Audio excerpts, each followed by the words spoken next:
Gas ಇಲ್ವಲ್ಲ madam. Auto ಅವರು ಅದೇ ಗಲಾಟೆ ಮಾಡ್ತಾವ್ರೆ, ಏನು ಗ್ಯಾಸ್ ಆಗ್ತಾ ಇಲ್ಲ ಅಂತ.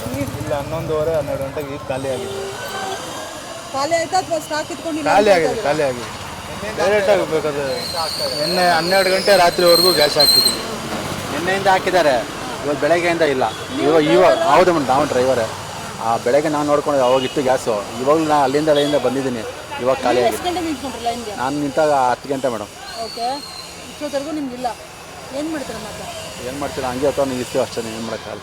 ಜೀವನ ಹೆಂಗೆ ಮಾಡ್ತೀರಾ ಸರ್? ಏನೋ ಒಂದು ಮಾಡಬೇಕಲ್ಲ ಮೇಡಮ್. ಮನೆಯವ್ರು ಎಲ್ಲ ಮಾಡಬೇಕು ಯಾವ ಥರ ಹೇಳಿ.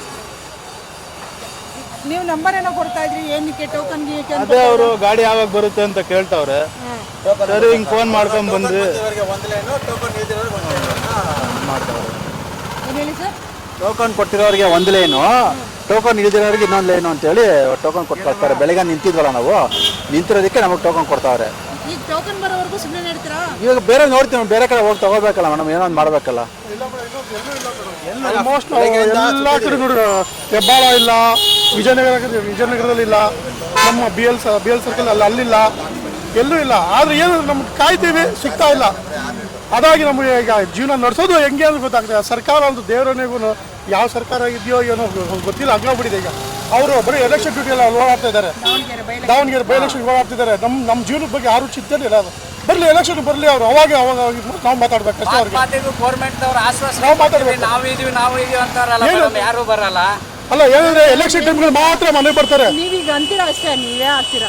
ಇಲ್ಲಮ್ಮ, ಈಗ ಹೇಳ್ತಿಲ್ಲ, ಕಾಂಗ್ರೆಸ್ ಸರ್ಕಾರನೇ ಬೇಡ ಅನ್ಸ್ಬಿಟ್ಟಿದೆ ಈಗ.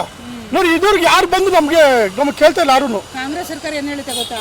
ನಮ್ಮೆಲ್ಲ ಇದು ಪ್ರಾಬ್ಲಮ್ ಆಗ್ತಾ ಇದೆ. ಕೇಂದ್ರ ಹೌದು, ಅದನ್ನೇ ಬೆಟ್ ತೋರಿಸ್ತಾರೆ. ಈಗ ಬೆಟ್ ತೋರಿಸ್ತಾರೆ, ಅವ್ರ ಜಾರ್ಕೋಬೇಕಲ್ಲ. ಸರಿ ಆಯ್ತು, ಅವ್ರದ್ದು ಕೇಂದ್ರ ಸರ್ಕಾರ ತಪ್ಪಿದೆ, ಒಪ್ಕೊಳ್ಳೋಣ.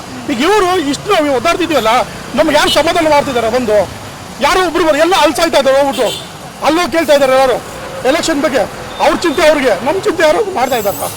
ಅದು ನಾವು ಪ್ರಶ್ನೆ ಮಾಡ್ತಿರೋದು ಮೇಡಮ್ ಅಷ್ಟೇ. ಎಲೆಕ್ಷನ್ ಬರ್ತಾರೆ, ಇವಾಗ ಯಾವನು ಬಂದು ಕೇಳಲ್ಲ. ಇಲ್ಲಿ ಆಶ್ವಾಸನೆ ಕೊಡ್ತಾರೆ, ಕೈ ಮಾಡಿ ತೋರಿಸ್ತಾರೆ. ಯಾವನ್ ಬರ್ತಾ ಇದ್ದಾನೆ ಇಲ್ಲಿ ಆಟೋದವನು? ನಾವು ಕಾಂಗ್ರೆಸ್ ಬಂದಿರೋದಕ್ಕೆ 5 ಗ್ಯಾರಂಟಿ ಕೊಟ್ಟಿದ್ದೀನಿ ಅಂತಾರೆ. ಏನ್ ಗ್ಯಾರಂಟಿ ಕೊಡ್ತಾ ಇದಾರೆ ಮೇಡಮ್? ನಮ್ದೇ ತಗೊಂಡು ನಮ್ಗೆ ಕೊಡ್ತಾ ಇದಾರೆ ಅವರು.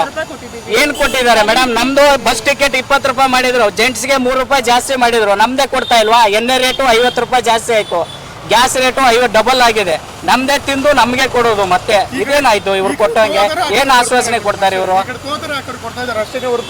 ಅವ್ರ ಕೈಯಿಂದ ಅಂತೂ ಅವ್ರ ಖಜಾನೆ ಅಂತೂ ಖಾಲಿ ಮಾಡ್ಕೋತಾರೆ, ಖಜಾನೆ ಖಾಲಿ ಮಾಡ್ತಾ ಇಲ್ಲ. ನಮಗ್ ಸಿಗ್ತಾ ಇಲ್ಲ ಅಷ್ಟೇ. ಅದು ಬೇರೆಯವ್ರಿಗೆ ಅದೇ ಕನ್ವರ್ಸಕ್ಕೆ ಆಟ. ಈ ಕಡೆ 2,000 ಮನೆ ಕೊಡ್ತೀವಿ ಅಂತ ಹೇಳ್ತಾರೆ, ಈಗ ನಮ್ಮ ಕಡೆಗೆ ಎತ್ತಿಸ್ತಾ ಇದ್ದಾರಲ್ಲ. ಈ ನೋಡಿ 105 ರೂಪಾಯಿ ಗ್ಯಾಸ್ ಬೆಲೆ, 59 ರೂಪಾಯಿ ಇತ್ತು, ಈಗ 105 ರೂಪಾಯಿ ಆಗಿದೆ. ಈಗ ನಾವು ಇತ್ತಲ್ಲಿ ಕೊಡ್ಬೇಕೀಗ. ಅಲ್ಲ, 105 ರೂಪಾಯಿ ಆದ್ರೂ ತಗೊಳಕ್ ರೆಡಿ ಇದ್ದೀರಾ ಪಾಪ ನೀವು? ಸಿಗ್ತಾ ಇಲ್ಲ.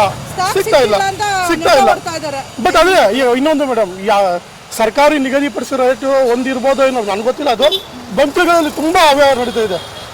ಒಬ್ಬೊಬ್ರು ಇಲ್ಲಿ ಬಿ ಎಲ್ ಸರ್ಕಲಲ್ಲಿ 90 ರೂಪಾಯಿ ಮಾಡೋರೆ, 79 ರೂಪಾಯಿ ಇತ್ತು, ಈಗ 90 ರೂಪಾಯಿ ಮಾಡೋರೆ.